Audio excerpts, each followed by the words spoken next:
Drinking, and I'm joined always by my brother and co-host, Steven. And we are short two of our hosts today. Unfortunately, Matthew's at work, and Ernest is also busy. But we miss those guys, and they will be back on our next episode. But today, you have to deal with just with us. You know, we're going to be rambling on about a bunch of stuff. Steven has got a surprise beer for me from a new brewery that we're going to be featuring. And we're going to be talking about, we're going to be talking about some stuff that's going on in a Comic-Con and some TV. Also a movie that we saw. So, if you're ready, I'm ready to jump into this. Oh, yeah, definitely. I'm ready to go. So, like Eddie said, it's just the two of us today. It's just a duel. Pretty much that's how everything's been going nowadays. I mean, even in the NBA, it's not about the big three anymore. It's about who's going to be the best duel in the NBA now. So dude, I'll tell you what, this free agency is just pretty crazy. Oh yeah, really crazy. I mean, we just got announced that Westbrook got traded to the Rockets for Chris Paul and some insane picks from 2024 future stuff. I was like, is that really necessary? Like they're like thinking far in advance, but I don't know. I mean, this is pretty much the downfall of OKC. I don't think we're gonna see OKC in the playoffs this year. Do you think Chris Paul is gonna be happy there? Do you think he's gonna be like 1 year? I mean, Chris Paul's not happy anywhere. Yeah. Well, I mean, we got Kawhi and who was it? Kawhi and PG-13. Paul George. Paul George going to Clippers. We got Danny Green going to Lakers. Yeah, but I mean, he's gonna be joining. I mean, the big two there is gonna be LeBron and Anthony Davis. Yeah. And then you got KD and Kyrie Irving going into Brooklyn Nets. It's weird. It's gonna be weird. But then again, Durant's expecting not to even play so much this coming season. So I don't know. I mean, we'll see how that turns out. It's weird because I pay attention to basketball, but for some reason I get more interested in a free agency. I'm just like, oh, who's going where? It's just I don't know. Like when the Spurs, when our big three, kind of just went away. I lost touch with our Spurs. I still love our Spurs, but I honestly just don't recognize any of our Spurs players. Yeah, I remember the last time you're like, who's that? Who's that? Who's that? Where's Ginobili? He's like, dude, Ginobili just retired last year. So sad. But yeah, man, I mean, it's just the same thing with it used to be the same way with the NFL. I was always into it, and I got to get back into it because I know we're trying to do a fantasy football league this year. So, but we're talking about this sports stuff. I know Steven got a beer that he wants to. I said we're featuring a new beer from a new brewery. Well, not a new brewery, but first time on the show. Yeah, first time on the show. We haven't featured this beer in ever. I think we've made posts about them, but never really featured them on the show. But so just to kind of keep it simple, I mean, they have really good other tasty beers that we've had from them before. So I got a little something from Independence Brewing in Austin, Texas. So I went ahead and kept it simple and got their Austin Amber beer. Kept it original. One of their originals. I know they're the one. I think their flagship beer is their Stash IPA. You may have seen it in stores. They also that was the other one that was available. Yeah. Between an amber and IPA, I expect you to pick an amber. But I know one of my favorites from them is their Power and Light Pale Ale. Remember that one? Power and Light. Remember that one. It used to come in this white can, had like a black kind of like this, but it was it said Power and Light. It was Pale Ale. It was really good, and they just recently come out with a bunch of a new design for their cans. So I think the other one I've had that I also have a bottle of is their oatmeal or oat. Oh, okay, I know what you're talking about. Convict Hill. Convict Hill. Yeah, Convict Hill. That one's real delicious. Stout, right? Yeah, it's kind of a stout, so if you're really into dark beers, it's really good. Nothing to drain. They only sell it in a 4-pack. So where we work at, the store across the street still has it in the bottle, which is pretty cool because a lot of their cans now are just going to be all black and. Yeah, and I honestly like the new kind of look for their cans. I still even have one of their OG bottles of the Austin. Yeah, I was going to lager. ask you about that too. I know you used to have one of those. But I know recently I tried their Blood Orange. I forgot what it was called, but it's their their blood orange. I think it's a blonde. I'm not too sure. I might be totally butchering this, but it was really good. But I mean, ready to crack this open? Hell yeah. Because I need a beer, dude. Yeah, me too. Driving. I was off today. It's been a long week. Oh, definitely. But I was driving over here today, and I cannot stand San Antonio drivers. I was having some serious road rage. And for those of you, who live in San Antonio and, live around a medical area, know what I'm talking about. It's terrible. It's terrible. Terrible. Go. We got our custom geek and drinking glasses. Sorry, it's only for us for now. Courtesy of Derek Jenkins from Etsy. He has his own shop. As always, I'm going to put the link in the description down below. It's his Etsy shop. It's DJ's Custom Etching. So, make sure to take that link and check it out and order some cool glasses. But for now, here's to Friday. Look how beautiful that looks.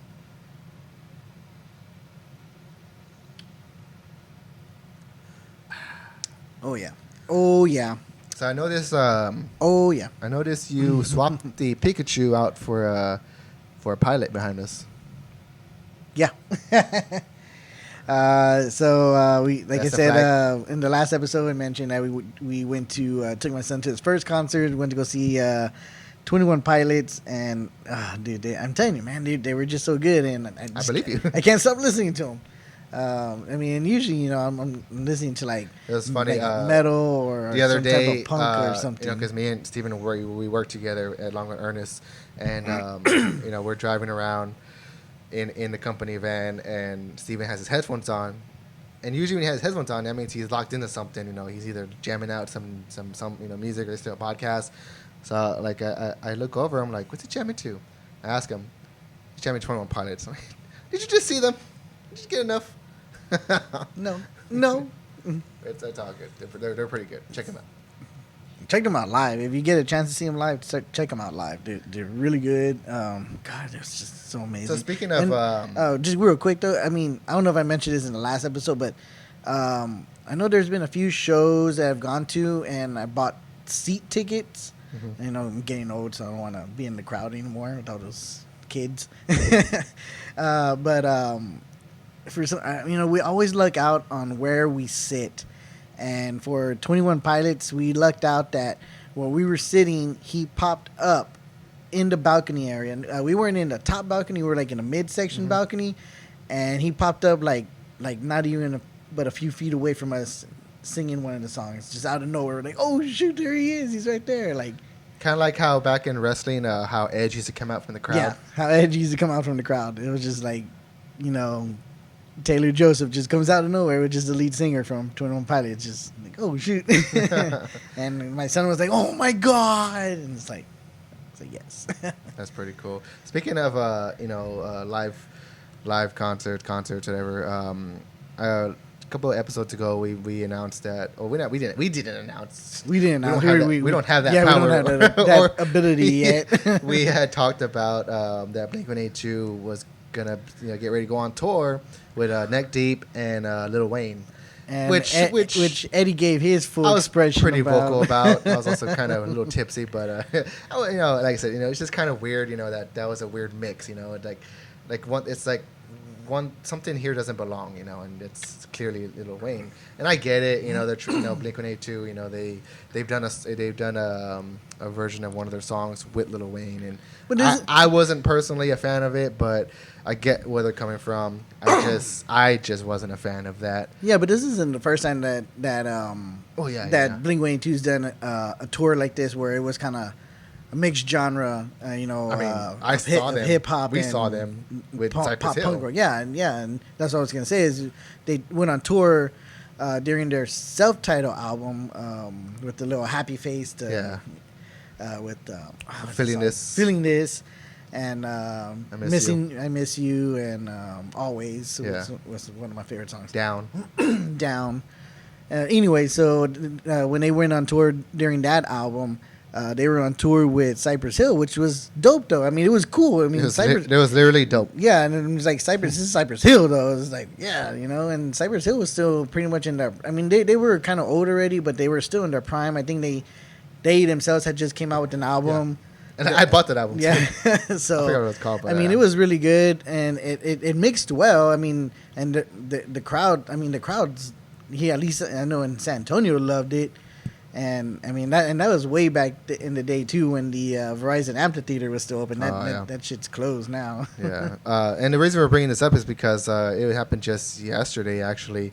Apparently, I forgot where. Yesterday, from when this show was shot. I'm not even going to guess where they were at, but within 4 minutes of four songs within his set, and like 20 minutes in, Lil Wayne abruptly just walked off and in the video that you showed me, he actually he actually stopped the song to say like. I mean, and apparently there was some other stuff that happened because wherever they were at, there was there was some type of weather issue, so not a lot of people were there on time for the show.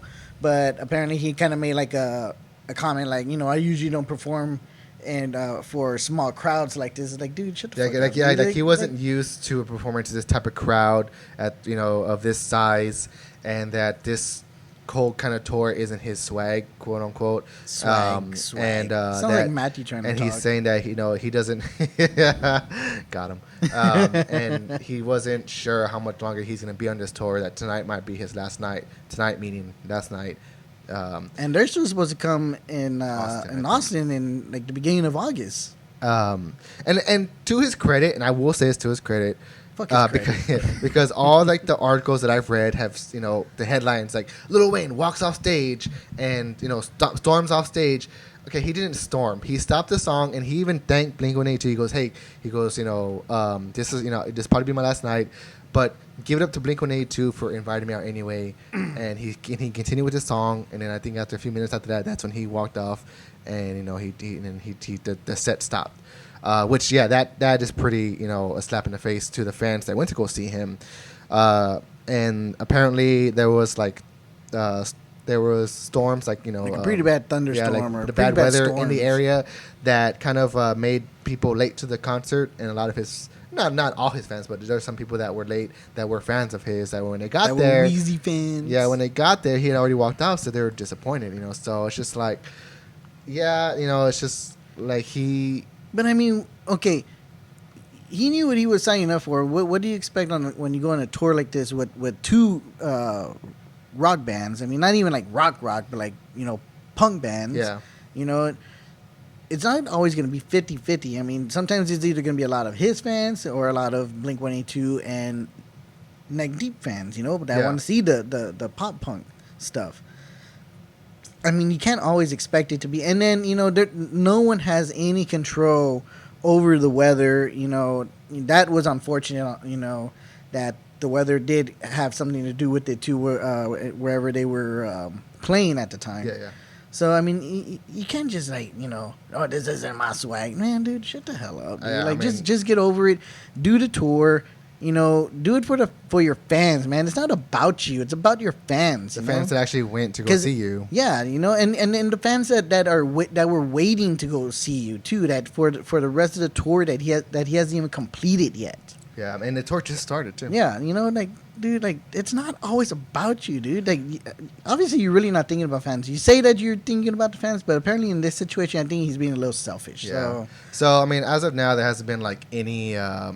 Report that said that he's officially off. That's just what that's the only thing that's happened, that he's just kind of walked off. That's just what he said. There hasn't been any during this show. There hasn't been any statement from Blink-182 or Lil Wayne, official statement.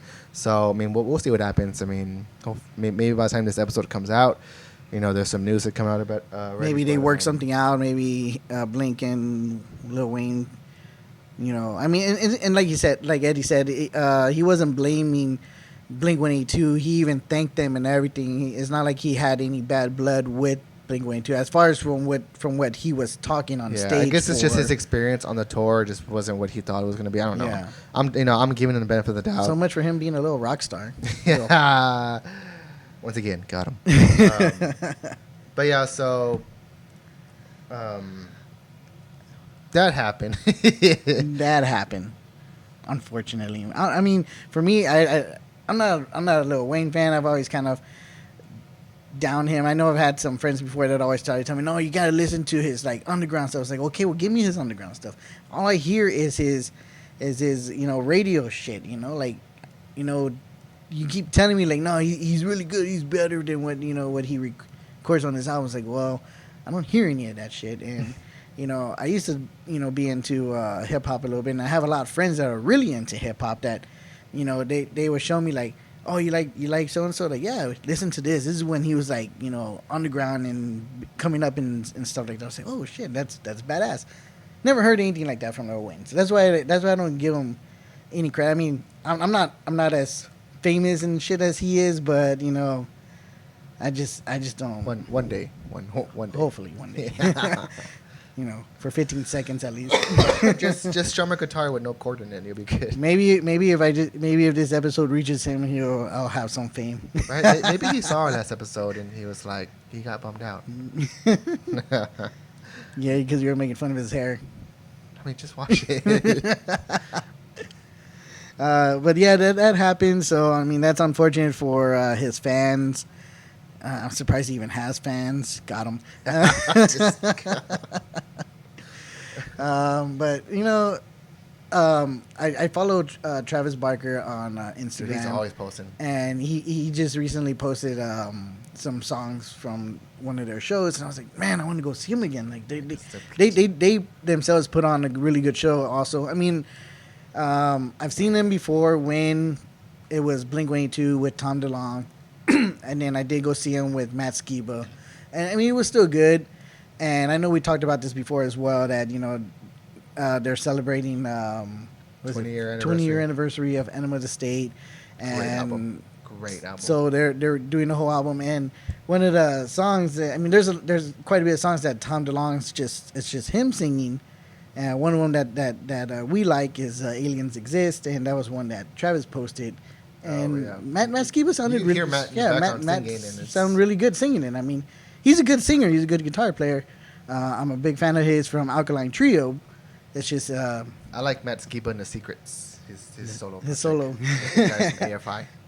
But I mean, to hear him play that and sing it, I was like, you know what? Okay, I'm sold on it, and the fact that I want to go see this. I want to go see Blink-182 again. I want to see them performed, because I was there when in Austin as well, in Austin, Texas, when they did the Enema of the State tour, and Travis Barker was behind like a half of like a old school Cadillac, like just playing. He had his drum set up there. It was fucking badass.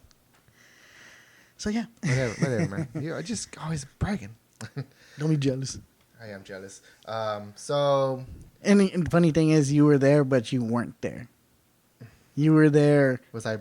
You were there in Austin. You were just a wee little baby. Well, not a baby, but you were still like a little kid. Oh, I remember. Like I think I was with Mom. I think. Yeah. And I remember like driving by where they were playing at. And Mom was like, "Oh yeah, that's where Steven is at." I'm like, "Oh, that's cool. That's cool. That's cool." Little did he know that he would be a fan later. Right. So, if for those of you who don't know, right now we're live on Facebook. So if you're watching, hey, what's going on? If you aren't already following us on Facebook, head on over there and follow our page, because we do whenever we do record these episodes, we try to live stream it on Facebook. We still have yet to decide whether or not we're going to stream on Facebook or Instagram next weekend when we go to Taylor, Texas, to Texas Beer Co., which we're going to be doing a brewery tour with them. So excited for that. So just stay tuned. Like I said, just make sure you go follow us, Instagram, Facebook, and Twitter, because that's where we post and everything. Just search Geeking and Drinking. We know all that stuff. Go follow us. But I know there's a couple of stuff that's been going on. Well, okay, we'll get to some of the Comic-Con stuff in a bit, but last episode, we were talking about some of our best of 2019. We went through some music, some movies, some TV, and one of the TV shows that really stood out for me this year was HBO's 5-part miniseries Chernobyl. And I good show, really good show. I begged you to watch it, and you finally watched it. What did you think? Take a good sip of that beer. You really gonna ask me what? I remember you told me after you watched, you're like, I have some thoughts on this show, not negative, and I was like, don't tell me your thoughts, write them down. Funny thing is, I forgot to write them down. Okay, no. Okay, so yeah, some of the things I did have. So okay, guys, if you not have seen the show, if you have cable and you have HBO on cable, watch it. We have HBO Go. Well, you can get HBO Go if you have HBO on your cable. If not, if you have HBO Now, go watch it. Borrow someone's. I don't care how you do it, but you guys really need to see this show. I was really surprised. I knew about the events of Chernobyl that happened back in the late 80s. I did not know that how many people did not know about this. My wife didn't really know about this. I even asked one of our coworkers. He didn't even really know about it. So I was like, y'all guys don't know what I'm talking about. It was kind of funny because he's like, oh, does it take place during the time of the Americans? I was like, no, the Americans is a fake show. This is about a true event. You know what's funny is that same coworker is totally ahead of me on Stranger Things. Oh, wow. Yeah. David's getting it. But anyway, so yes, going back to Chernobyl, awesome, amazing show. I would not be surprised if they start getting nominated for Emmys again. They have to. It's got what's his name? Skarsgård, Honestly, Alexander's and Bill Skarsgård's dad, who also comes out in Thor, and 1 Avengers. and 2, and Avengers, the first Avengers movie. And Avengers, or Age of Ultron, small part. Very small part. Anyways, and then have you ever seen Resident Evil 2? The dad that has the people looking for his daughter, he comes out and I forget his name too. But anyways, yes, very good show. Oh my God, from the first episode, I was just like, wow, like just the stuff that was happening. What would you call them? The people that work in the plant. The nuclear physicist. The nuclear physicist. The main guy. How much of a jerk he was being. Like arrogant. Just so arrogant. And even the last episode. Okay, and to kind of paint you a little picture here. During the time period, this is late 80s. Soviet Union is still big and strong during this time. Obviously, I think it's still around the time of the Cold War as well. I could be wrong. I'm not. 1986. I think. I could be wrong. It could be. I mean, the date that the event happened, yes, but the whole Cold War thing, I could be wrong. I'm not. Did you notice, not a history buff? But did you notice that and I think it's highlighted in the show. And it's one of those like anomaly things. The time that the reactor exploded was at one. It didn't explode. Well, according to the. Okay. You have to watch the show. Okay, the time that the reactor exploded was at 1:23, 45 seconds. 1, 2, 3, 4, 5. Oh shoot! Yeah. Like it's one of those things that like that's like whoa, like it's 1:23 in the morning with 45 seconds on the clock. It's pretty wild. So I mean, a lot of things that just go on in the show. Like I mean, that kind of show you. Like I didn't even know that they were even trying to keep this a secret. Like I mean, oh my God! I mean, it was just so crazy. And then going to the last episode where they're trying to do it. It's sort of like a little trial. And, last episode is a full on court drama. Just everything like they're just denying that physicist is just denying. Like I wasn't there, I wasn't present. Like, dude. Okay, where were you? He was like, I was in the toilet. Like, dude, shut the hell up. I'm like, okay, you're this supposed smart ass dude. This physicist, this nuclear physicist, and then the only excuse you can say is that I was in the fucking toilet. Like, dude. Oh my God, he was pissing me off the whole time. But it was just sad, just seeing like all the people that it affected. I mean, it still affects that area to this day. To this day, that city of Chernobyl. It's inhabitable for 100 years. Yeah, it's only been 33 I think, years up until since the last event. year they built a protective structure around it that was supposed to last it for I think 100 years. Just to keep the contamination to that area. Yeah, because the contamination was still spreading. I mean, because this was something that had never happened in history before. These nuclear physicists didn't know what to do, how to contain it, How to stop it. how to stop it. It was just, and even then, like wild, they went to dude. such It was measures to make sure that it didn't. It didn't annihilate the whole continent. Yeah, and they sacrificed people. I mean, there was even that one part where they're like, we need to sacrifice 3 men instead of like millions. Yeah, and you know what's crazy about those? Okay, because in one, and if it isn't apparent by now, I'm sorry, but it's mild spoilers. All this is kind of based on true events, so you could take that with a grain of salt. But there is a scene where they have to send 3 guys in to drain some water that's building up under the reactor. If they don't, that water's gonna like kind of reach the reactor. It's just kind of like and it's gonna cause like a total meltdown, like a meltdown, like an atom bomb kind of style, explosion. So these 3 guys, willingly volunteer for this mission, knowing that they're going to be in contaminated waters and in contaminated areas, and that their lifespan is going to be cut short, significantly. The ironic part about it is that 2 of those guys are still alive. One of them just died, I think, last yeah. So it was because obviously they give you a little bit of like factual stuff that that happened and things like that. And that's crazy. Like, wild, dude. Wow, this guy's.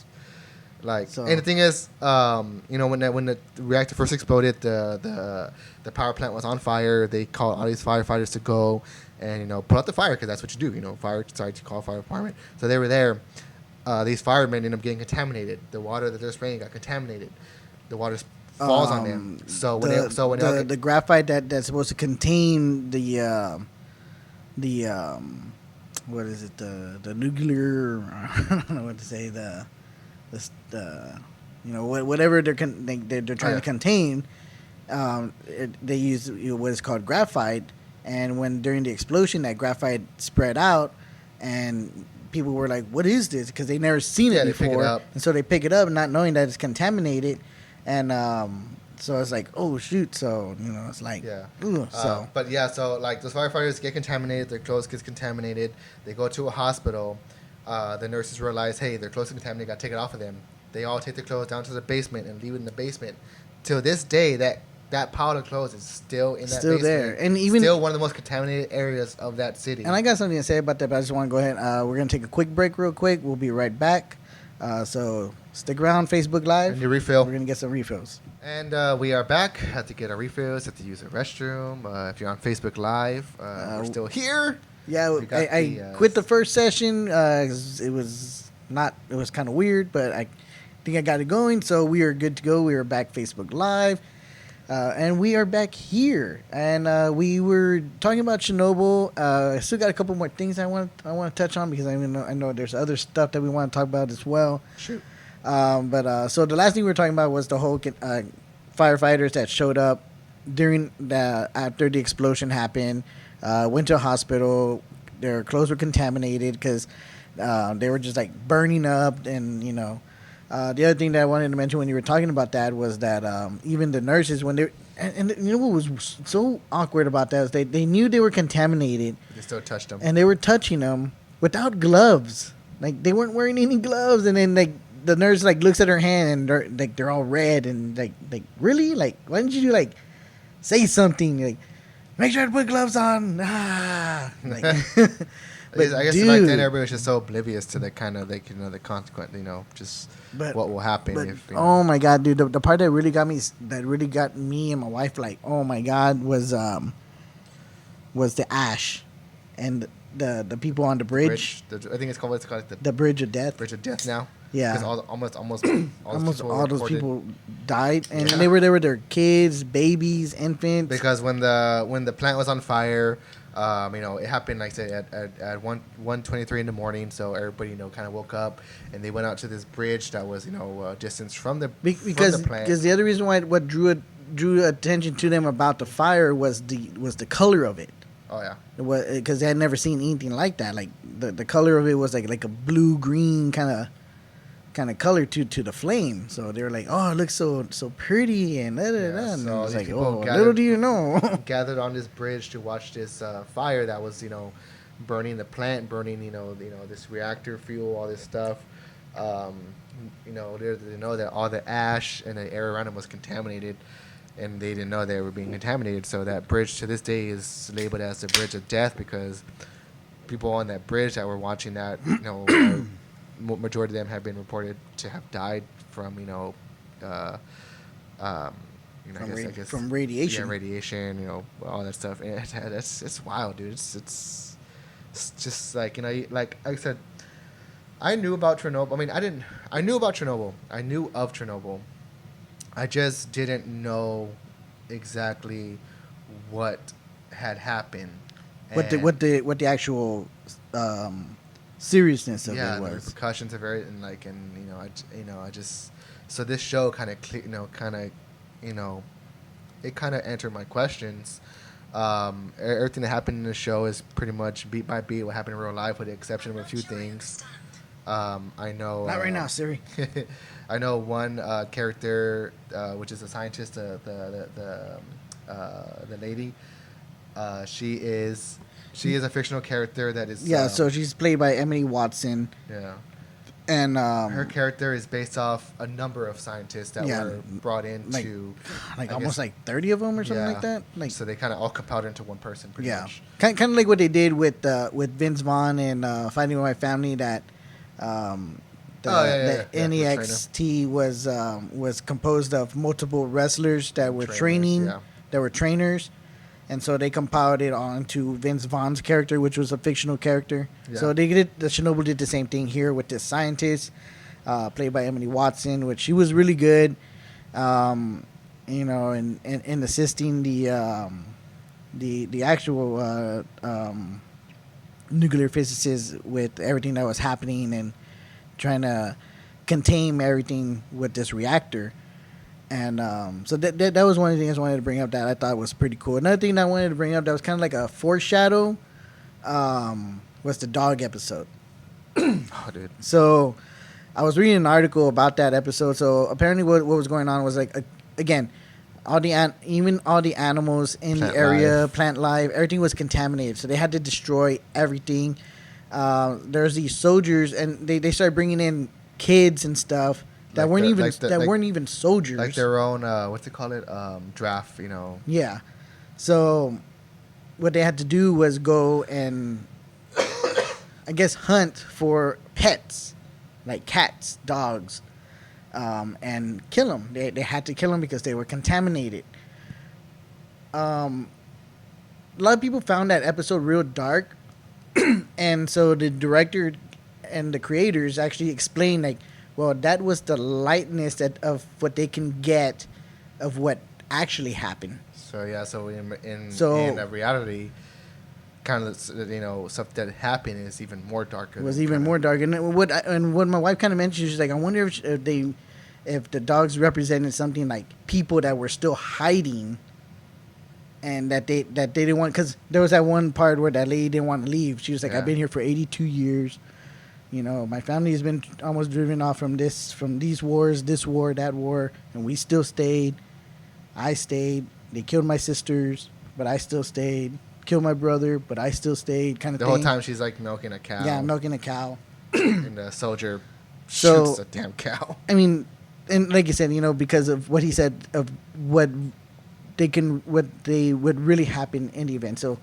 And I was started thinking, oh man, I wonder if that's kind of true. And I was like, damn, that would have been that's some deep, dark stuff right there. If it was true, because that episode is pretty. Because there was that one where he went up into the house and there's the family of dogs. Yeah.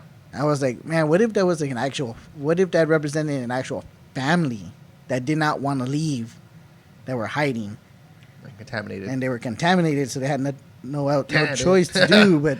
You're bumming me out right now.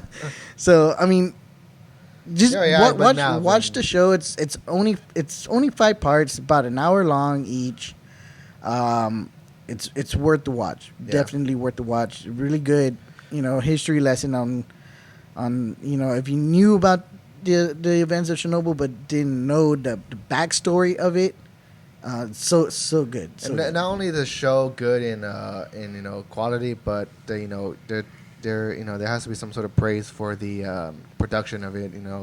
The way they shot it. I know there's one scene in particular that's it's shot entirely with one take. And it's a scene where these volunteers have to go up to the roof of the plant and throw off about 90 seconds to each room has 90 seconds to throw off as much as debris as they can and get him, because if you're exposed to that sort of radiation for over 90 seconds, you're contaminated. And plus how close they were to the reactor. It's a very suspenseful, thrilling, kind of on your edge scene, and the way it's shot perfectly illustrates that. I recommend checking the show out, because honestly, especially in the last episode. I mean, you were thinking, okay, what's the last episode going to be? They're just going to do an explanation. That's it. Blah blah blah. No, it's a full-on court drama. Even the last episode, even when he's explaining like how the events happened, time by time, frame by frame. I mean, it's just crazy, and it just kind of gets you upset too with that one physicist too. Yeah. It's like, ugh. But check out Chernobyl on HBO Go. If you have HBO subscription on your cable, HBO check Now. it out. HBO Now. It's really, really good. So sticking with kind of HBO, we got an announcement earlier this week that, and I know you heard about this. There were some questions you had. First of all, the main story that was out there is that Friends is leaving Netflix in spring of 2020. It's all right. I got all 10 seasons on DVD. Yeah, you do, but and what I like more about buying, and people are like, why am I going to buy them on Blu-ray or DVD when I can just watch them on some streaming service? Why you should buy them, because what I like about owning the Friends DVD sets is that you get all these extra scenes that were cut out from the show that, when you watch the show, you're like, it feels like something else was happening there, but it got cut. Watching the DVDs or Blu-rays show those extra scenes, and that's what I really enjoy more about them. So, yes, Friends is leaving Netflix, and it is going somewhere else. This is another contender in the streaming wars that's currently brewing, because you have Netflix, Hulu, Amazon Prime, CBS All Access. I'm just gonna tell you right now, when Disney Plus comes out, it's gonna you have Disney, everybody else Disney up. Plus, which at the moment is slated for $7.99 a month. $7.99 a month. Coming out in November. I guarantee you that's supposedly you're gonna get all access to anything Disney. Which also includes Lucasfilms, Marvel Studios, Pixar. You're gonna get animated. all that, and all the animated cartoons. Even all the Disney new original, live action the stuff. Disney Channel original movies. Disney Channel original movie shows. So one of the biggest studios or companies, I want to say studio companies, Warner Media, which is HBO, Warner Brothers, all those stuff. Have announced that they're going to be CW. having their own streaming service, which is now slated as HBO MAX. Get your head out of the gutter, because it's not what you think it is. I'm just playing. So for those of you who... It's not Skinamax, all right? Well, the thing is... Because they own Cinemax. Yeah, there you go. Yeah, they own Cinemax. HBO Max. And you were thinking doesn't HBO already have a streaming service? Yes, but and HBO Go, HBO Now are under Warner Media's kind of that's who they're under. And the HBO Go, HBO Now apps are just strictly HBO shows and whatever movies they bring out. So with HBO Max, this new streaming service that's slated to come out in spring 2020, it's gonna not only have programming. When I say programming, that means their whole library of shows and content from not only HBO. They're going to have programming from Warner Brothers, which is all their movies, New Line Cinema, DC Entertainment, CNN, TNT, TBS, True TV, the CW, which is CW, all the DC CW shows, Turner Classic Movies, Cartoon Network, Adult Swim, Crunchyroll, Rooster Teeth, Looney Tunes, and more.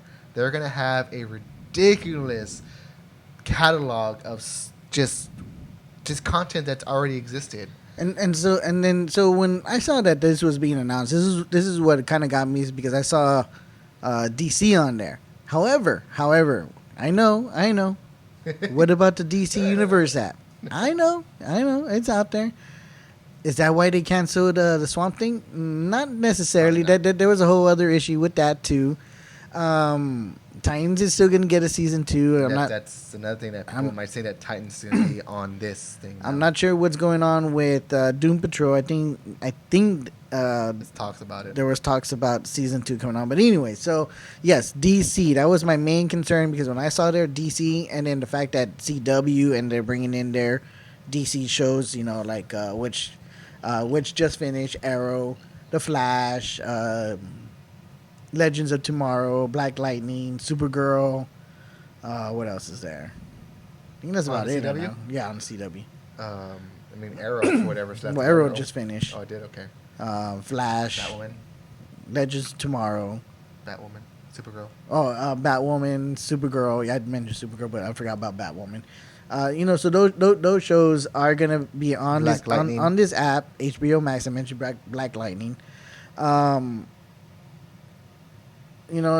when it kind of gave their little trailer of the app, or their preview of the app, as far as I can see, what they showed as far as DC goes was just the movies, strictly just the movies, and the CW. And I know too, because I know on the DC Universe app they do show movies. They got all of them though. Yeah, not all of them, but the old school Superman movies with Christopher Reeves, old school Batman. I think like 2 Christopher Nolan movies. They don't have Dark Knight Rises. No, they don't have Dark Knight Rises yet. No one has Dark Knight Rises, not even Netflix. So I like that movie, but I have it on Blu-ray. Join Steven's streaming network with extra scenes. So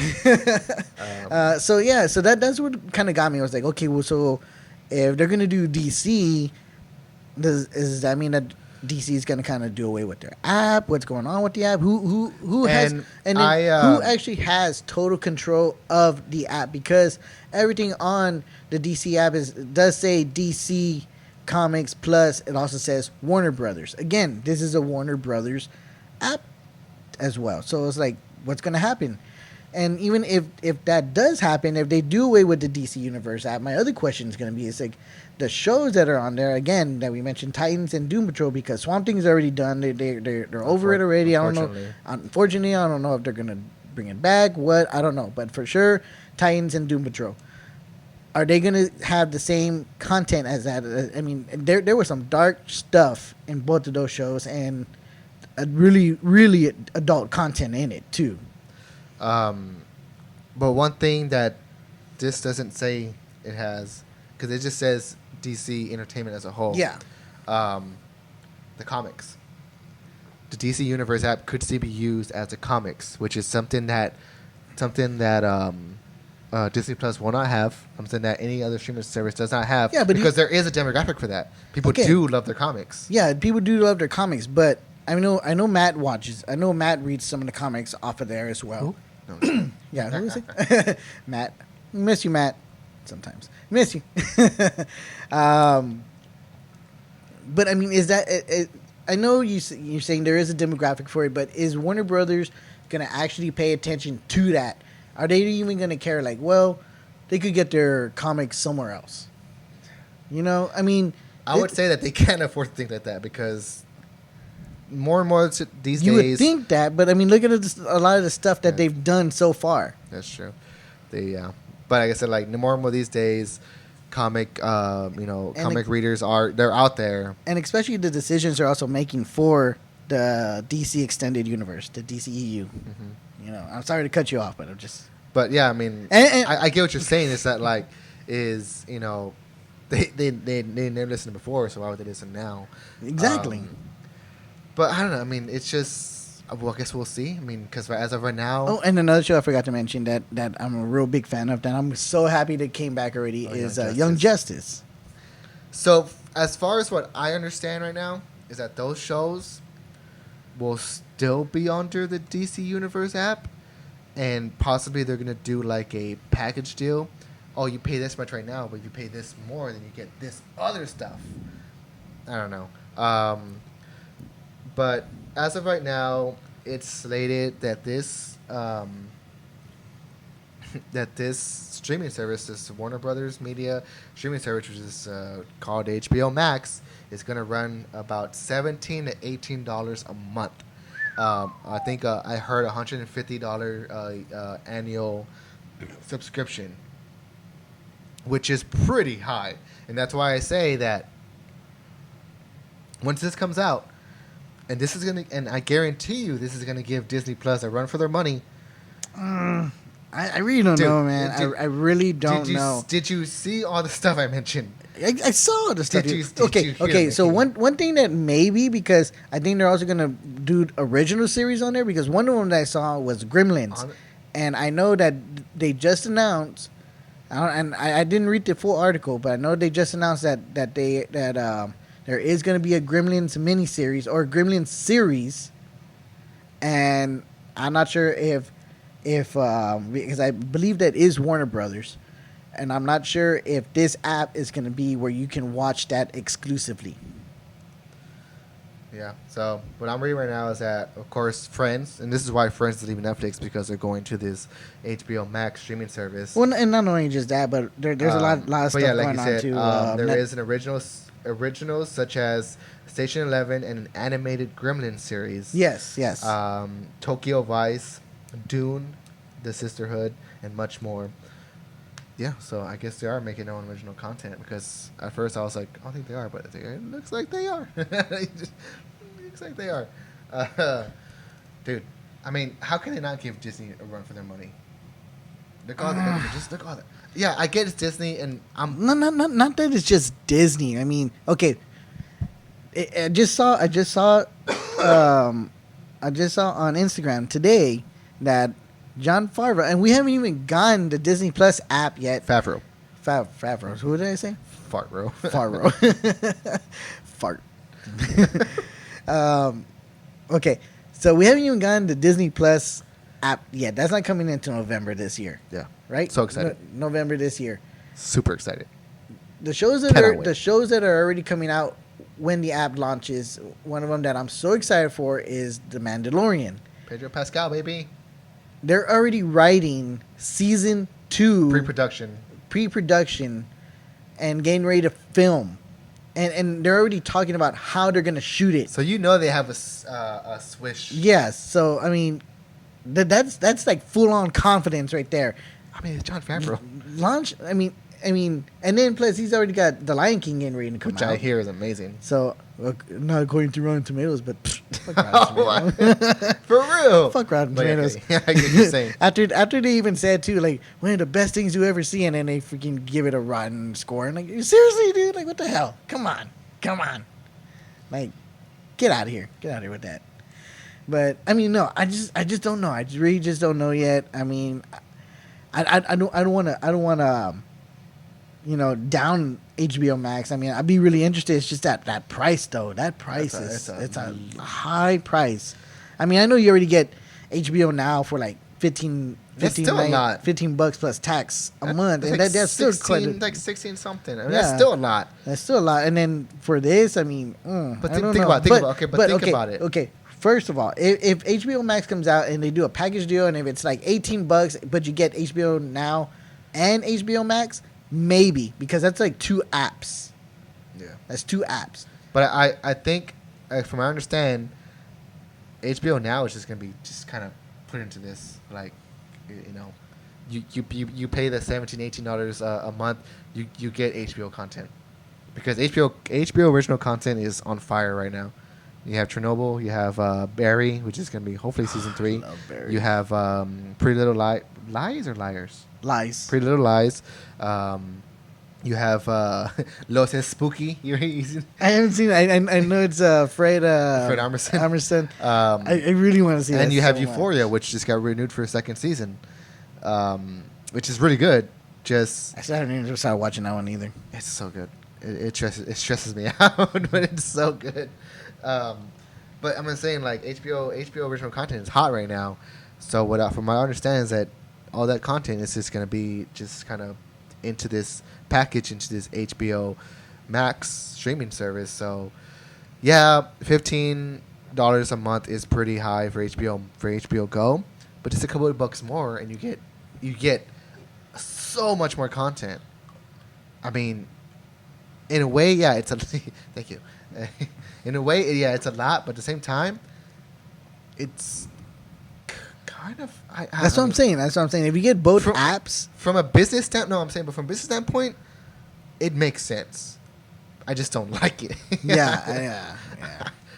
I don't have that much money. And that's just the thing too. I mean, I know we talked streaming services in past episodes before, and especially that was what our first episode was about. Second or first? That was our first because we called it streamers. Oh yeah, you're right. Yeah. So. Yes, you are. Check out our first episode. It's so terrible. Yeah, we had none of this. We didn't even have our little recorder or our mics. We were yelling. We were yelling at the camera. But I mean, that's when we were talking in our first episode about all the streaming services, because that's when the DC Universe app was getting ready to come out. Was like, is it really worth it sometimes? I mean, because I know the whole streaming services was to break you away from cable, but now it's just now it's like as expensive everything. I mean, now if you want to watch a new Twilight Zone and CBS All Access, Star Trek Discovery, which I heard is really good, and it's got a real adult content to it too as well. It's like no Star Trek you've ever really seen before. But because they're going places that no one's ever gone before. Oh, bazinga! You had to get the CBS All Access, and The Office is going to a was it NBC? Yeah, NBC's NBC streaming service, which I have no idea what it's called or what it is. NBC All Access as well. Now you have and like I said, and the thing is, Netflix is awesome. They have Stranger Things. They have they have a lot of good original content. But one of the things that draws people to Netflix is that you can stream that 70s show, The Office, Parks and Rec, Friends. I was so sad when they let go of Scrubs, because before you used to be able to get Scrubs. But now, all those, with the exception of and How I Met Your Mother, I think they got rid of How I Met Your Mother. How I Met Your Mother, but all those, except with the exception of that 70s show, so far, are leaving because that 70s show was Fox. Yeah, so, but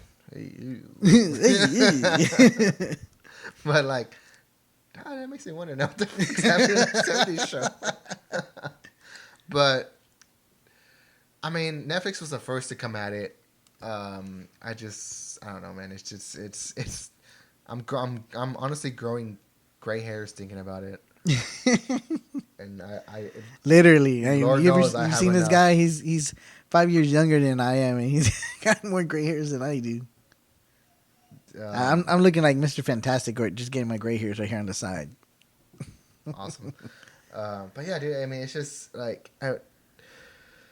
I guess we'll just kind of play by ear. I mean, that's pretty much what we can do. And just stay tuned for that. I mean, we'll see what happens with Netflix. What happens with this HBO Max, with Disney Plus, with everything. I mean, there hasn't been much talk about Hulu, but I mean, Hulu too is. Well, Hulu is owned by Disney now. But I mean, still, you just never know. I mean, there's so much stuff going on now. There's so many streaming services coming out. Some of them that are worth it. For me, I think I'm gonna do Disney Plus for sure. Oh yeah, but HBO Max, I mean, it's really got to sell me much more harder. I mean, I'm a fan of Gremlins. I love Gremlins. My son loves the Gremlins when I showed it to him, and I was excited when they announced the animated series. But it's is it worth it that I'm only gonna watch it for one show? Because again, I have Friends on DVD. I mean, some of the other stuff I could buy. Yeah, but you gotta get up and put in the DVD player, and then you gotta switch between discs. That's where you get it. That's where you get a son in. Shay, go put this on there. Don't touch the bottom. Don't touch the bottom. No. You gotta grab it like this. Are your fingers clean? Let me see your fingers. I know we got about 3 minutes left, but real quick. One thing I did not see anywhere, and we may get the movies on there. We may not, but it is a Warner Brothers property. Is Harry Potter? Who's to say that we're not getting a Harry Potter original series or like a series or the Cursed movie. Child. Yeah, Cursed Child coming to this Warner Brothers. It has, like I said, nothing's been announced. I'm just kind of spitballing here because that's one of my favorite properties, and it is a Warner Brothers property. I wouldn't mind them doing some type of Harry Potter spin-off series as opposed to the movies. I mean, I love Fantastic Beasts. I still haven't gotten a chance to see the second one, but that's what I've heard about it. It's like, So I mean, if these are prequels to the Harry Potter universe, I mean, if these are not doing so good in the theaters, why not do some type of series or mini series or mini movies? I mean, I think it'll be a lot better. And you can do a lot more with it. You can include a lot more stuff in it instead of trying to spread it out and then condense it at the same time. But then again, who's to say that Daniel Radcliffe is going to come back? I mean, we can always get a different someone. I know. But who's to say if any of these actors wanted to come back to do their parts? Yeah, I'm pretty sure Emma Watson. Maybe Ron Weasley because he's not doing much. Sorry. But, we're gonna take a quick break. I loved you in CBGB. You were freaking awesome in that movie. We're gonna take a quick break, get some more refills. I gotta use the restroom, so stay tuned. And we're back, baby. We were just talking about just a cluster of I'm gonna say it again, just a clusterfuck of streaming services that are coming our way. It's pretty stressful, but I'm excited for it at the same time. We're getting a lot of cool stuff. I'm just Jesus Christ, I'm late on my HBO subscription, so I'm behind on Euphoria, and I'm stressed out because I heard the last episode is amazing. I haven't even started it, so there you go. So Steven, I know next week, or as of this recording, next week, the 20th or the 19th, which is next week, we're going to be taking a trip to Tyler, Texas to do a brewery episode. So check that out. Make sure you follow us on Facebook, Instagram.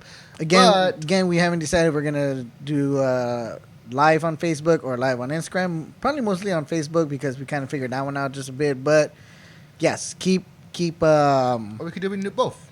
Whatever. Yeah, who knows? But also next week, some pretty exciting stuff is going on in the nerd universe. San Diegans. And nerd. What is it? Las Vegas. Nerd Vegas. Nerd Vegas, baby. San Diego Comic-Con 2019 is coming at you next weekend. Starts on the 18th and goes to the whole weekend, which is pretty much like the one event a year that everything's announced. A lot of panels, a lot of studios coming to Hall H to release some exclusive content, which gets released on the internet a couple minutes later. Sorry about that. I just got that. Dude, the one event that I always thought was cool was when there's two things, and this is back when my hopes were so high for this universe. The first trailer for Batman v Superman and the first trailer for Suicide Squad came out. Remember that year? I think it was 2015. It was so amazing, and those movies were okay. I mean, if I had to pick between two, I think I enjoyed Suicide Squad a little bit more than BVS.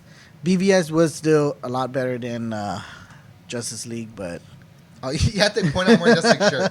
I'm a traitor. This is the only clean shirt I had. But unfortunately, I hate that movie. Unfortunately, this year in Hall H, we will be getting no DC news. Even though we've been getting quite a bit of news. I mean, we got that poster of Wonder Woman 1984. Yeah. What else did we got? We got the Joker trailer. And also news came out that Todd Phillips came out and said, and I like that he said it because it kind of gets ahead of the curve or put the ahead of the game, the cart in front of the horse. But I don't know what the expression is. That the Joker is not going to follow. So then your fucking nerds get mad, all right? Yeah. like myself. Talking to ourselves. That the Joker is not going to follow any comic book storyline that has been presented already. So it's an original story about the Joker, what they think the Joker is. So don't expect any Killing Joke storyline or any. Just none of that. Just anything. None of the. It's Joaquin Phoenix going crazy and putting on makeup. None of the Red Hood, anything like that. None of that. Like I said, Joaquin Phoenix going crazy. Put on makeup and staring at mirrors. It's all we're going to get, which I'm okay with. Typical Joaquin Phoenix movie. Yeah. Come on. Watch your Mastermind. It's a good movie. Damn, dude, I love Joaquin Phoenix, man. Me too. Such good acting. Dude, I really wish you would watch Spider-Man already, man. I really want to talk that one. I'm sorry. I'm Poe. I should have kept working in the movie theater. All I want to say is, and you knew me, because especially after Endgame, I was a little skeptical about it. Like, how are they going to play this out? Doing well. How are they going to do it? And I think it went well. And then the other thing too, because of everyone being dusted, like how are they going to play that out? They played that so well in the movie. Oh my god, so good, so good. So yes, you really got to watch it. I really want to talk about it. I mean, dude, try to get a chance to watch it. Is it even still in theaters? Yes, it still is. But speaking a little bit about Spider-Man, so I heard, and I hope this is so not true, because even Kevin Feige was already talking about the next movie, that the next Spider-Man movie is going to be something completely different that no one's ever seen. But I also heard that Sony is looking to take back the rights to Spider-Man. And I'm like, dude, rumblings of that. Like, that's going to be so dumb on their part. Like, God, just because... Let's just hope that if they do that, they took a little note from what Marvel's doing. And the reason why Sony is considering doing this is because they said with Spider-Man Far From Home, if it did not make $1 billion, during its screening in the theaters, and I'm not sure if it was just for the first week or just its screening during the theaters, that they were going to pull out from the MCU and take back the rights. I'm like, really, dude? Like, come on. Like, this is... I'm not going to lie. Like, okay, I love The Amazing Spider-Man, but The Amazing Spider-Man 2 was a bit disappointing for me. It's probably my least favorite. Honestly, it's probably my least favorite, even under Spider-Man 3. The first 3 Spider-Mans do not hold up now at all. As far as like all the CGI stuff and the storylines. I like the first one. I love the second one. Yeah, I mean, and that's saying because the second one was like pretty much everyone's favorite. And the best part of 3 is Sandman. The second one was pretty much everyone's favorite. And when I first saw Spider-Man come out in Civil War, and then they did Homecoming, I was like, this is the best Spider-Man I've ever seen. Tom Holland plays him well. And just to take him away from that, like, how is Sony going to even play that out? Because, you've already included so many characters in his universe. But not only that, exactly that. Exactly that. Because one of the main things that drives this Spider-Man is his relationship with Tony Stark. And everyone says Tony Stark is like his Uncle Ben. It's pretty much his father figure. I love that comparison. And I hear that it shows in this other movie. Oh, yeah. Very much so. With great power comes great responsibility. So, the only thing I'm just going to say is it's maybe a little bit of spoiler, but it's just Edith. I love that name, Edith, now. And, oh, man. And when you watch, you see. What does that mean? Can I borrow $20 to go see Spider-Man Homecoming?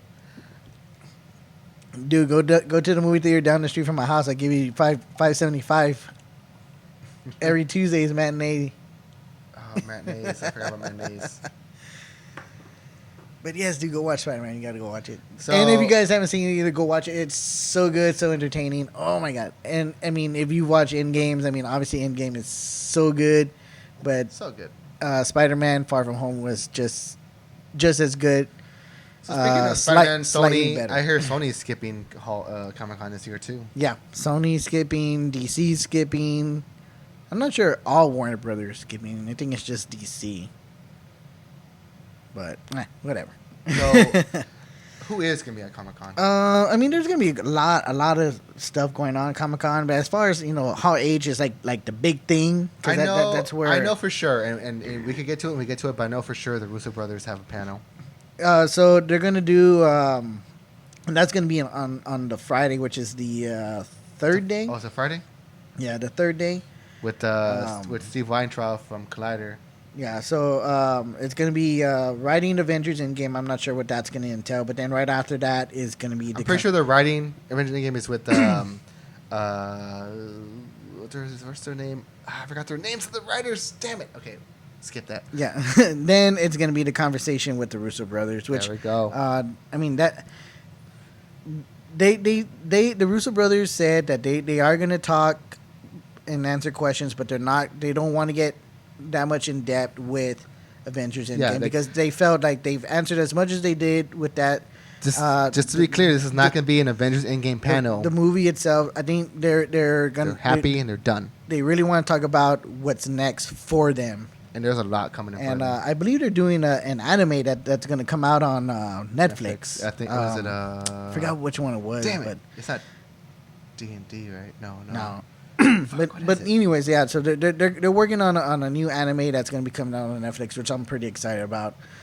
Which that's what they really want to talk about is that because that's like their next big project. But then I mean, there has to be more too. I mean, I know they're. There's going to be a lot more to it too, but.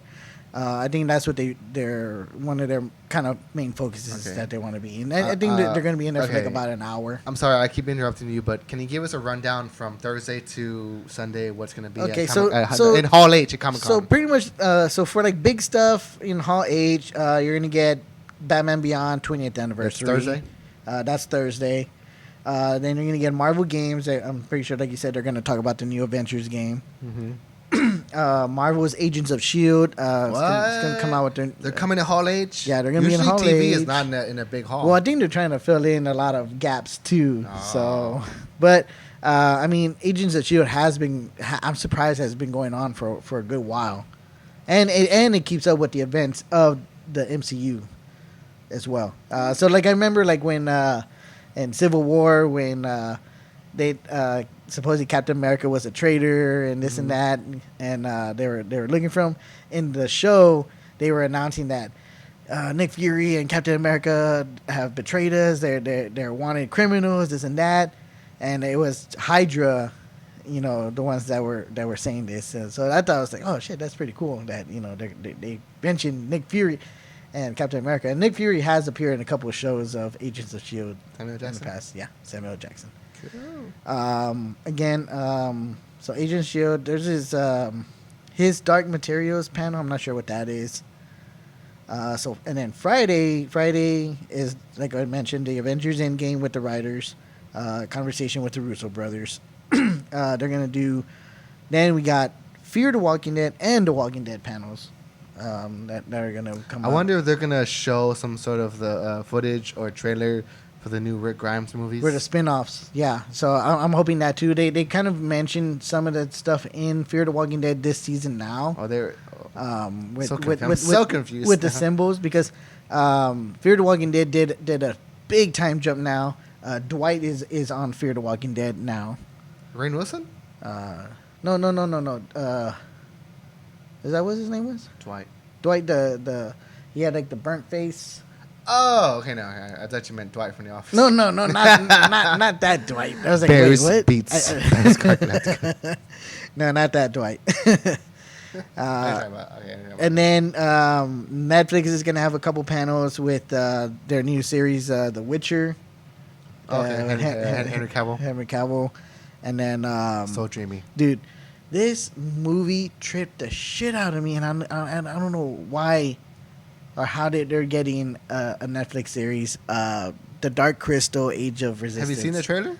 Yeah, I've seen the trailer. It just reminds me of the movie, man. I remember from the movies that those things are like they're just and dude, the movie's so. And if you have never seen this movie, it's on Netflix. Go watch it. I mean, it's the Jim Henson. Jim Henson at his best. At his best, Jim Henson also did Labyrinth, The Muppets. I mean, but man, this is like some weird trippy stuff. I remember watching that movie and I was so toasted.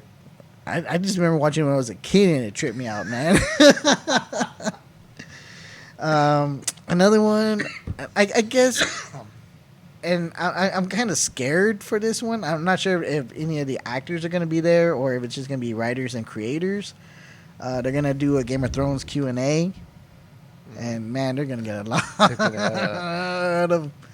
lot of shit. Remember how in they should have a couple of beers before they go. Remember how in Ralph Breaks the Internet, Jason Mantzoukas is all like, in Captain America, the First Avenger, you refer to yourself. Remember he like questions Groot. It's gonna be like that. Yeah. And if you haven't seen that one either, that Ralph Breaks the Internet is on Netflix. Are we to believe, sir, that you're a direct descendant of that tree? I am Groot. Oh, okay. Okay. And then Preacher's going to get a panel as well for they're actually going to do their last season. So Preacher's getting ready to wrap up, be done, which I still haven't even watched the second season yet. I remember seeing one episode and it was weird. It was weird AF. So the first season has nothing to do with the comics at all. And it's kind of, it starts off kind of weird. And then I think after that is when it starts kind of introducing characters from the comics after that. But I mean, it's pretty trippy, and I like it. Saturday you got what they call it, Enter the Star Trek universe. So I'm guessing they're gonna do something like they're gonna show some stuff about Star Trek. I'm not too sure. I also heard that Picard, it's a new Star Trek series. It follows, what's his name? Patrick Stewart's character. Got announced. There's a new poster. Yeah. I don't know. I'm not a Trekkie. You're not a Trekkie? I'm not a Trekkie. Then Westworld's 3. So I'm guessing Westworld's gonna have their probably like a trailer or something for the third season. And then Marvel Studios, I'm sure it's gonna be announcing their. Don't mind me. I'm doing Instagram story. So keep talking. You're good. Yeah. Anyway, yeah. So Marvel Studios is gonna be there on Saturday, and I'm sure Marvel Studios is gonna do how is it? Phase 4 announcements, maybe. Phase 4, baby. So, a little nervous about that because are we gonna get some internals? Talks or whatever. I mean, I'm sure because that's like the big news right there right now. But I would really want to hear like, you know, what we're gonna get next from like other characters that exist now, like Doctor Strange. I'm really curious about that, and if we're really gonna get a Fantastic Four, that's what I would really want. Fantastic Four. Okay, who would you rather see appear in the MCU first, Fantastic Four or X-Men? Like, and when I say appear, I mean like a slight nod, like a hint that they're coming. Fantastic Four. Would you get more excited if you saw like a Reed Richards on the old Stark Tower building? Yes, pretty much. Yeah. I mean, I mean, and that's going with saying because I've been more of an X-Men fan than I have a Fantastic Four, but I really did like the first 2 Fantastic Four movies that were made. Rise of the Silver Surfer? I mean, they were a little. I mean, Rise of the Silver Surfer. Again, way better than this last one that was made. Rise of the Silver Surfer. Dude, that movie was terrible. But I mean, I would really want to see it, and then, especially with the Eternals, I want to see if they are and how they would represent Galactus. That is a dumb fucking cloud. Yeah. And then last thing, which I really want to talk about, and I'm a huge fan of his. I mean, man, I would love to meet him. Kevin Smith. They're gonna talk Kevin Smith reboots. Jay and Silent Bob reboot, baby. Mallrats, man, I can't wait for Mallrats to come out. That's gonna be Mallrats. Mallrats. He's supposed to be doing the second Mallrats movie. I haven't heard anything about that. Yeah, I follow him on Instagram, and he kept posting stuff like Shannon Doherty is gonna return to the mall, or is going back to the mall. I think that's all for a reboot. So, I'm just saying. But anyways, I hate to shatter your dreams. No, but I'm just saying that's what it is. But I mean, I just want to know what's next for Kevin Smith, because I know he kind of steered away from his like usual stuff with Jay and Silent Bob and some of his other characters that all connected into other movies and stuff like that. So I know Chris Hemsworth's coming out in the new Reboot movie. yeah. That's gonna be pretty cool. Did you listen to the same interview? Yeah. and I'm also excited that Jason Mewes, who plays Jay, is coming out with his own movie too. Yeah. So that's coming out this year in August. Yeah. So that's gonna be pretty cool. But I mean, dude, I have not seen like an actual like Kevin Smith movie in a long ass time. I know he's done stuff. I watched one with his daughter and Johnny Depp.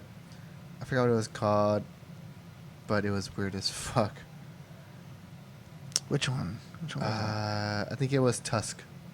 I think I know what you're talking about. Yeah, it was weird. But I mean, I know he's done like some direct. Not so much direct to DVD, but just real kind of like under the radar kind of stuff. But yeah, like Tusk, Yoga Hosers.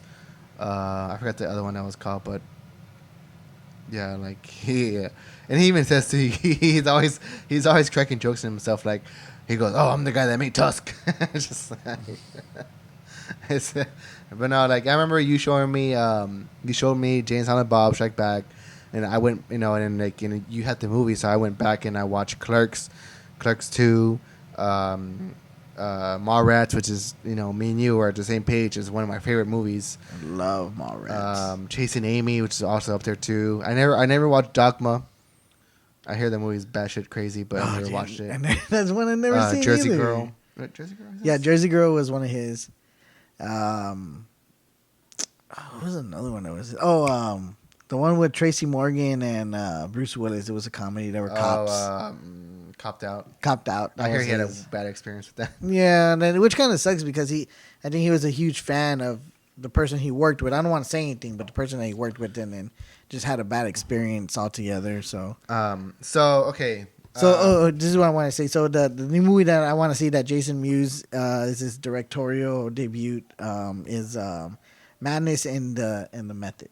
Oh, okay. It seems that it's pretty cool. I know David Desmachin comes out in it. I think the late Stan Lee comes out in it before his passing. I heard that story. That they tell about him. Oh, so sweet. This was the first time that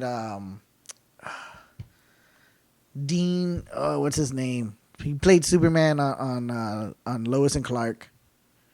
But the actor that played Superman on Lois and Clark and the actress that played Lois on Lois and Clark. This was the first time that they had worked together since Lois and Clark, but they also worked together on Supergirl, but unfortunately Supergirl aired first before this movie came out. So apparently this movie's been in the making for quite a while. Yeah. So that's pretty much everything that's happening at Comic-Con, and how can you not be excited for it? At the time when Comic-Con is happening, we're going to be in Tyler, Texas, drinking some good beers.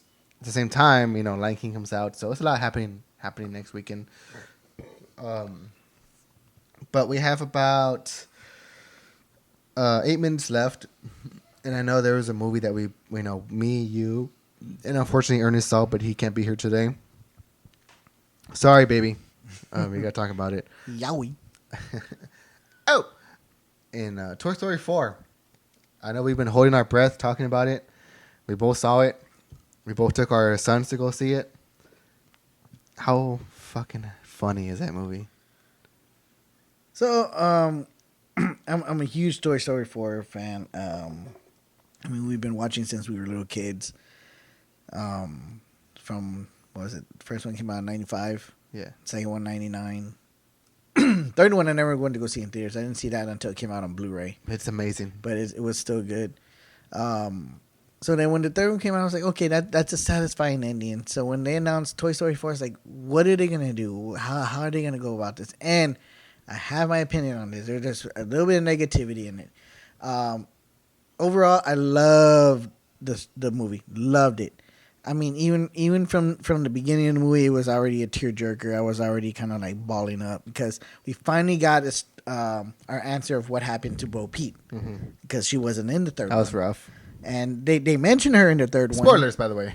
they mentioned her in the third one. They mentioned like how, yeah, like just real fast, like by name. They mentioned how they lost toys throughout the years through yard sales, giveaways and stuff. They lost, just giving away or lost.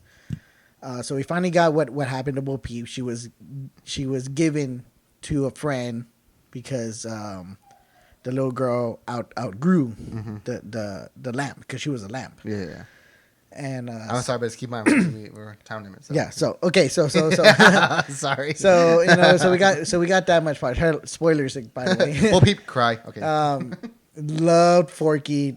My favorite part was when they were walking. He's like, "Carry me." No, carry me. They're like walking down the street, and he's like dragging him, and he like, tries to walk in again. He's just like, dragging. So funny, dude. My biggest issue with this was going back to the third movie real quick. Going back to the third movie, oh my God, Buzz and Woody. Oh shit!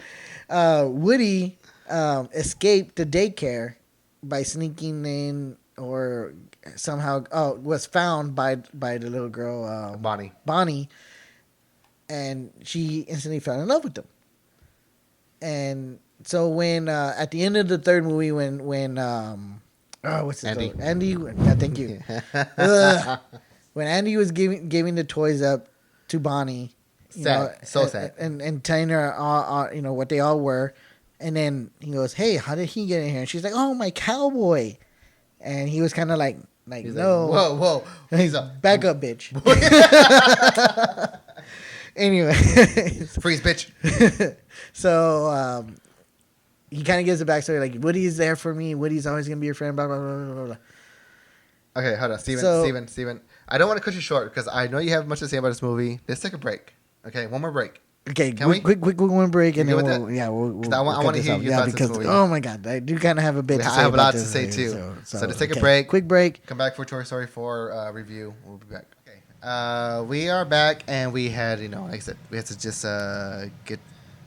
We were low on time. There's a lot that we really we tried. A lot. We tried to cut Toy Story 4 into 8 minutes, but there's just so much that I have to say. Yeah. Okay, so going back where I left off was that the little girl Bonnie is like, "Oh, Woody, that's my cowboy," blah blah blah.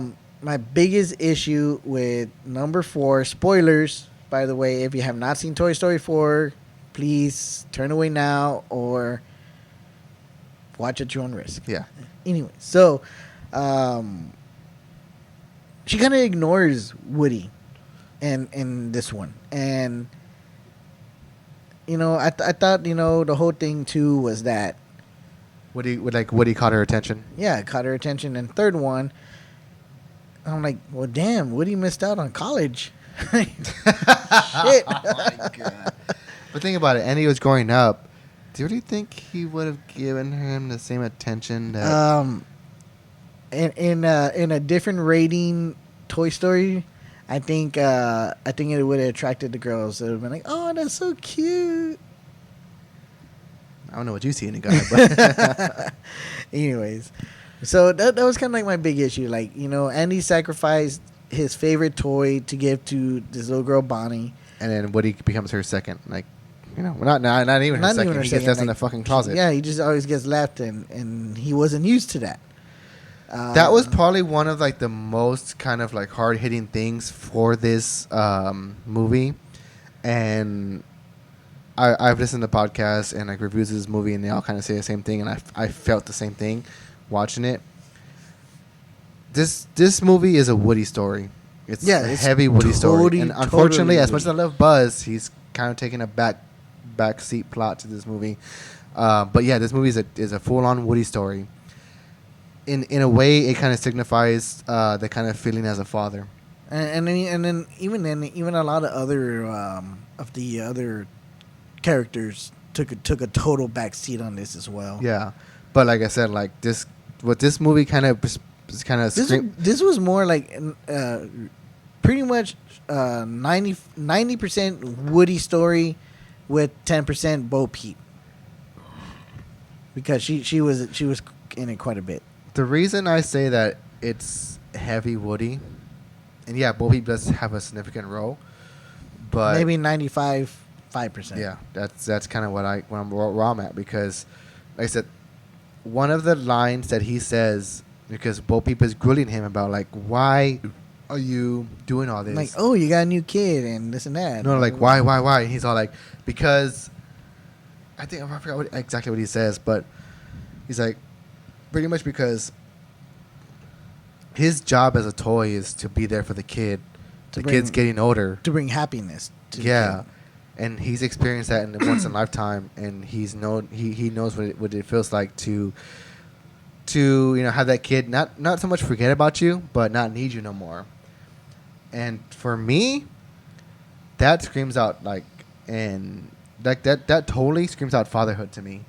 That is a total fatherhood thing. Like, you watch your kid grow up, and to a certain point, your kid's not gonna need you no more. So it's just like, it's that difficulty of letting go of like, oh, he doesn't need me no more. So shit, like, what am I gonna do now? Like, what's my purpose now? That when like Toy Story 3 hit me pretty hard to where I got teary eyed. This movie not so much, but that part did. No, this one hit me a lot harder than 3 did. But there's one part where he said, like, because I don't want, like, because I forgot what he says, and I wish I remember what he said, but he says something to Bo Peep, because she's grilling him about like, oh, why are you, like, why are you so adamant about trying to please this kid?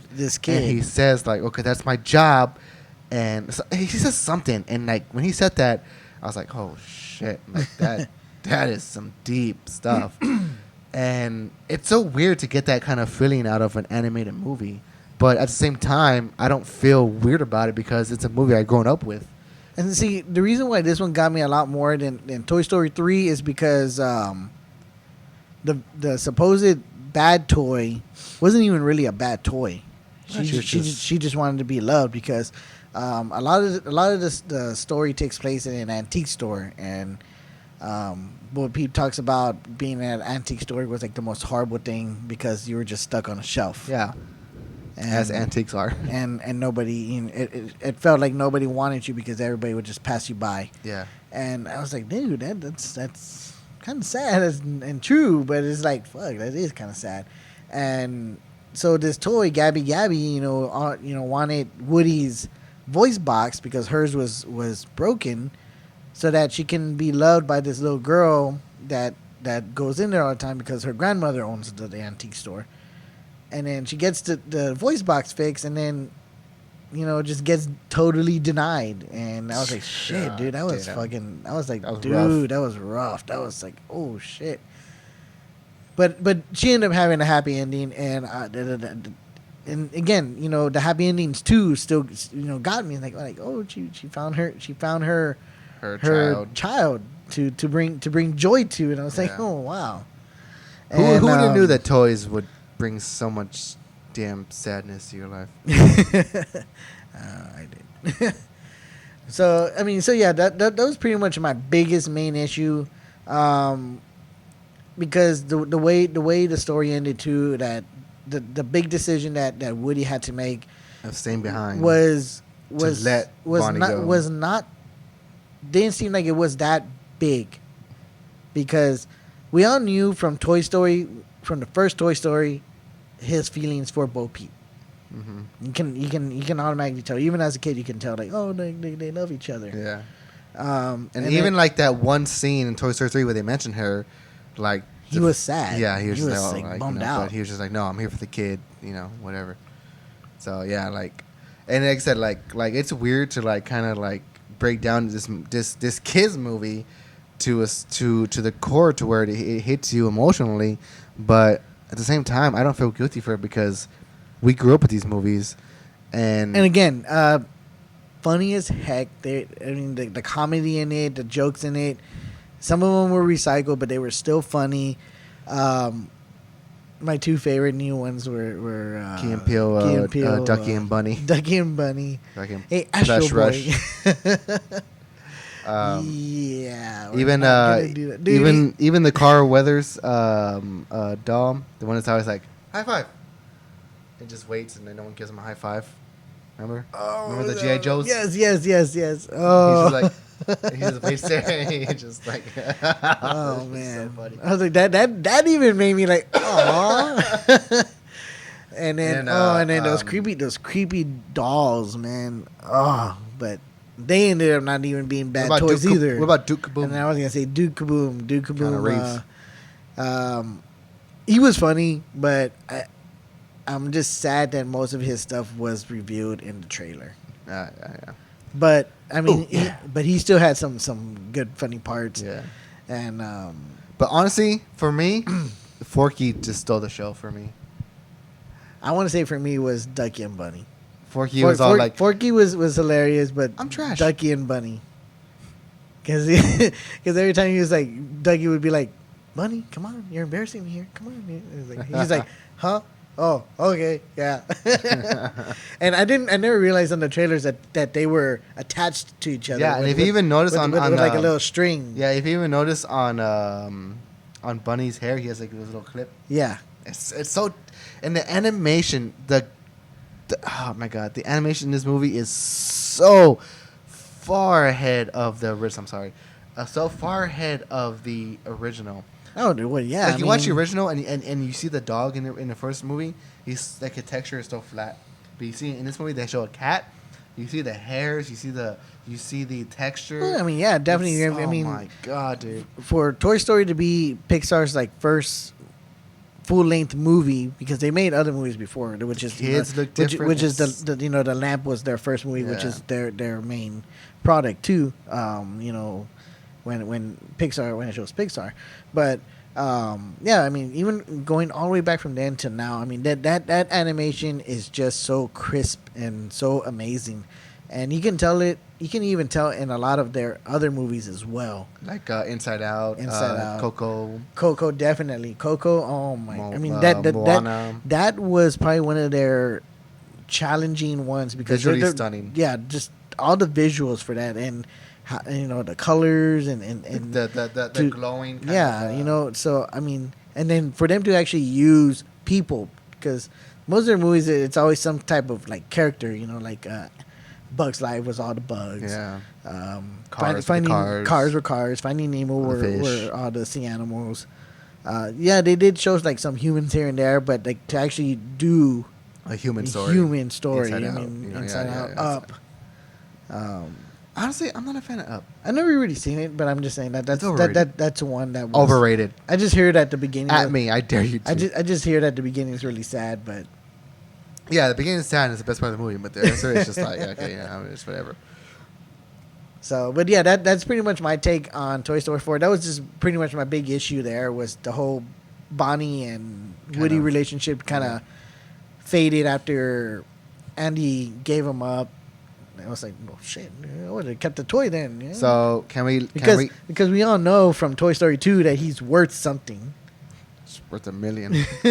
So can we say now that Toy Story is finally done? The story's done because the story was done in 3. I really don't know because the story was done in 3. This is like a cherry on top because there's a possibility that they could go off. I don't want it to though. I know, and I've heard from other interviews and podcasts that they don't want it to either, but there is a possibility that they could go off of these new toys with Woody and Bo Peep. I just don't want that. But though. we I mean, again, we weren't expecting a 4, so that's true, and they pulled it off. So I mean, there is a chance that they could do a 5, or maybe some type of like short about it as well. Because they did do some shorts before. Yeah.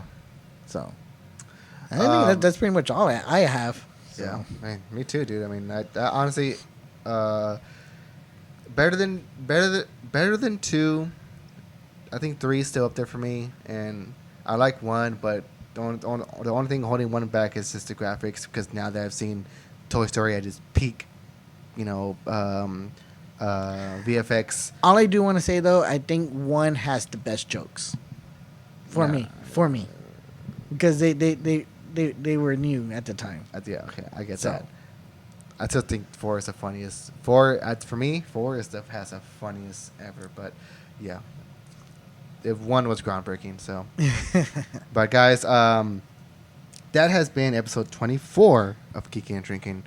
Thanks for joining me and Steven. Like I said, we missed Matt and Ernest. It's kind of empty right here. That's why he had this big old album. that is Matt Ernest right there. Yeah. Ernest is the skeleton and Matt's the angel girl. Or is Ernest the angel girl? Either way. A lot of talk. We had a lot to talk about today. The episode ran long. We're sorry, but we had a lot of stuff to talk about. We want to thank Independence Brewing Company from Austin, Texas, for allowing us to feature their beers. Once again, this is Austin Amber, and it's just a chill. It's really good. If you're not a big fan of amber, this one's not as bitter as some other ones are. I mean, it's got a pretty good color. It's got a real beautiful color to it. It has a good color, but it's not like a heavy body. It's not heavy. It's real clear, but at the same time, it has that hefty kind of taste. And if you get a chance, try some of their other ones. Definitely, if you're a porter kind of stout kind of guy, the Convict Hill is good. If you're look for the Power and Light. Power Light. What's the other one? The Stash IPA. My favorite from there is their Redbone and their Redbone.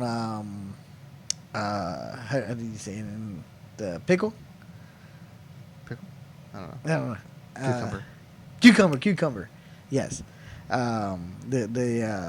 It's just if you're kind of a tart sour kind of person like I am. It's real refreshing. It's real crisp, real refreshing, especially on a super hot day, summer day, especially the ones we get here in South Texas.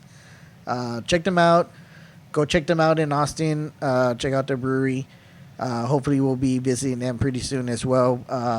We do have another brewery tour. We have a couple brewery tours coming up, so stay tuned for those. We don't want to really give too much away, but like Eddie said, we'll be in Taylor for our next episode, so see what brewery will be there. And make sure to follow us on Facebook, Instagram, Twitter. Just search Geeking and Drinking or at Geeking_Drinking. We're there. Find us. YouTube, if your friends asking you where to find us at, just search Geeking and Drinking, YouTube, Spotify, Apple Podcasts, Google Play, or anywhere you find podcasts. If you don't want to watch our ugly faces, you could listen to our beautiful voices. So just do that on your way to work, whatever. To make sure to subscribe, make sure to comment, make sure to like. We want to keep doing this more. You do that, we'll get more koozies out, possibly some glasses, maybe some shirts.